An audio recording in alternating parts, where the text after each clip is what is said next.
«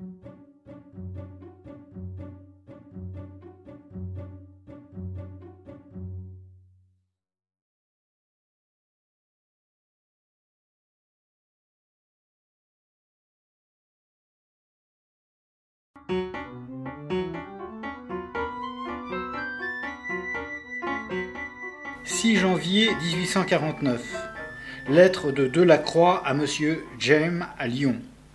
Monsieur, je vous avais confié au mois de mai de l'année dernière pour 3 ou 4 mois mon tableau de la liberté de 1830. J'avais résisté à plusieurs reprises à vos offres, préférant renoncer à ce qu'elles présentaient d'avantageux, aux inconvénients nombreux d'un déplacement pour un ouvrage déjà ancien et nécessitant une foule d'opérations toujours dangereuses, telles que clouer et déclouer plusieurs fois la toile, la rouler, l'emballer, la transporter, etc. Nous allons privilégier l'étude de la composition pour regarder ce tableau. Premier schéma compositionnel, les deux triangles inversés. Deuxième schéma compositionnel, le rabattement du petit côté. On voit que ce rabattement engendre une série de carrés dont les diagonales servent de point d'appui à la position des personnages à l'intérieur du tableau. Ce rabattement se fait des deux côtés du tableau, à chaque fois j'ai un carré avec les diagonales et on voit parfaitement la position des personnages et des éléments du décor à l'intérieur de cette structure.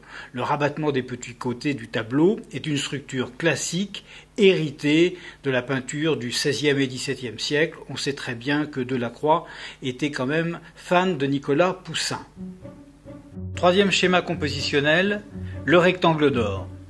Si le tableau est divisé en deux verticalement, on distingue de part et d'autre deux rectangles au format doré, 1,618. On sait que chacun de ces rectangles permet une construction de carrés successifs, tel qu'on peut le voir à gauche du tableau, chacun de ces carrés ayant un rôle important dans la disposition et le rythme des personnages. Ce rectangle déplacé, isolé au centre, on peut ensuite le faire pivoter légèrement vers la droite, où on retrouve le schéma de construction dit carré, avec à chaque fois un personnage ou un élément du personnage mis en situation. Quand on a construit nos deux rectangles d'or, on dispose à la base de deux carrés. La tentation, bien sûr, c'est de tracer le demi-cercle inscrit dans ces deux carrés, dans un premier temps, et ensuite, pour ne pas en rester là, faire une rotation complète à ce demi-cercle et le faire monter progressivement en haut du tableau en observant qu'à chaque fois, à chaque position de ce demi-cercle, il se passe quelque chose dans la mise en scène de cette composition. La succession des personnages dans la composition semble aussi obéir à un certain ordre. Les personnages du premier plan sont tous morts. Ce sont des études de cadavres qui, pour la plupart, à l'instar de Géricault, sont faites d'après nature. La succession de ces personnages morts est enchaînée avec un personnage blessé. On va passer doucement de la mort à la vie, dont le sang de ce personnage s'écoule, pour aller jusqu'à la liberté et rejoindre la kyrielle des personnages vivants qui encadrent le haut de la composition. Le soi-disant Gavroche, peut-être, un révolutionnaire, on appréciera le travail de la matière en passant, et présumé autoportrait de Delacroix. Le personnage de la liberté, incarné par cette femme, la représentation a beaucoup choqué du vivant de Delacroix, du fait de la représentation de la pilosité, chose peu courante avant Courbet et à l'époque de Delacroix. Le fait que la poitrine soit souillée aussi de poudre de pierre à fusil a contribué à la rendre peu acceptable, contrairement à la poitrine moins dépenaillée, entre guillemets, de la Grèce expirante sur les ruines de Missolonghi. Le tableau de Delacroix, La liberté guidant le peuple, 1830, a été l'objet, comme le tableau de Massacre d'Occhio qui l'a précédé, de nombreuses études préparatoires. Ces études peuvent varier, être toutes petites, de 5 cm sur 5, aquarelle ici de 30 sur 30, et le tableau définitif de plus de 4 mètres sur 3. On voit en bas à gauche du tableau l'échelle des différentes esquisses.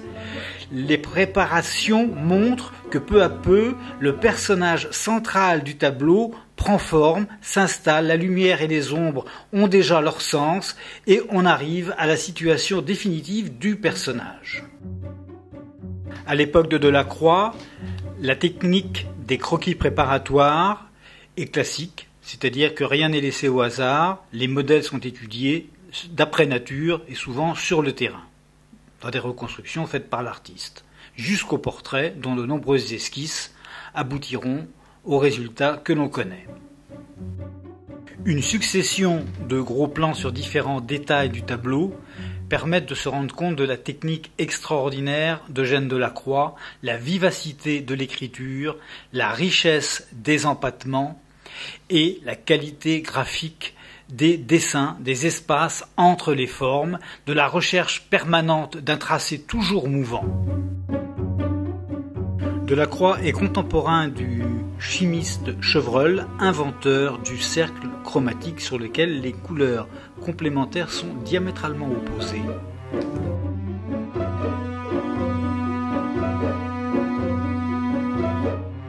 On sait bien sûr que Delacroix est un grand coloriste, mais on sait aussi que son talent de dessinateur l'a fait pencher beaucoup sur les problèmes de valeur. On va regarder cette succession de passages de couleurs au noir et blanc et se rend compte qu'on a un équilibre formel magnifique et un dialogue entre les parties les plus claires et les plus foncées sur l'ensemble de cette composition.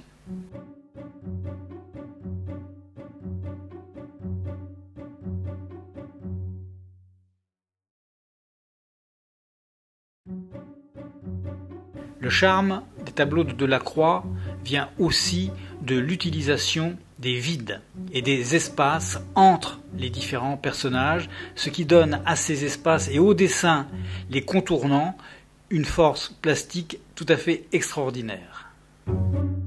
Les grands tableaux de Delacroix nécessitaient de grands espaces pour les faire, la preuve son atelier Place Fürstenberg, autoportrait de Delacroix et lettres de Delacroix à son frère au moment de 1830. La continuité de Delacroix, la plus marquante, est celle de Cézanne. Cézanne ouvre sur le cubisme et le cubisme sur la peinture abstraite.